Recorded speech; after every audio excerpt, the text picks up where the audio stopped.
Maswerteng hapon po mga ka-STL. Narito na po ang resulta ng STL Pangasinan para sa araw na to, second draw, February 10, 2025, araw ng Lunes.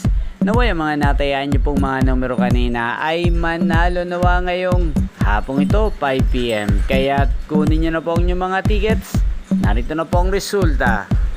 Ang mga numerong nanalo sa STL Pangasinan ngayong hapong ito, February 10, 2025, 5 PM. Second draw result, 13 at 5. In exact order. Sa lahat po ng dumaya kanina sa STL Pangasinan para second draw ng 13 at 5. Congrats po sa inyo. Panalo po kayo.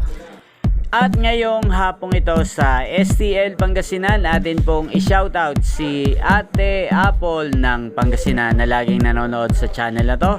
Shoutout po sa inyo Ate Apple. Sana po ay manalo rin ang mga numerong inaalagaan nyo po sa STL Pangasinan.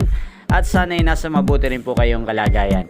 Gayon din po sa lahat po ng mga taga-Pangasinan dyan, lalong-lalo na po sa aking mga subscribers na walang sawang sumusuporta sa aking channel. Shoutout po sa inyo. Inyo pong napanood ang resulta ng STL Pangasinan sa channel na to, Roderick Hernandez TV. Maraming salamat po sa patuloy nyo pong panonood at pagsuporta sa aking channel. Huwag pong kalimutang mag-subscribe. Thank you for watching. Magkita-kita pong muli tayo mamayang 8:45 PM. Again, thank you for watching.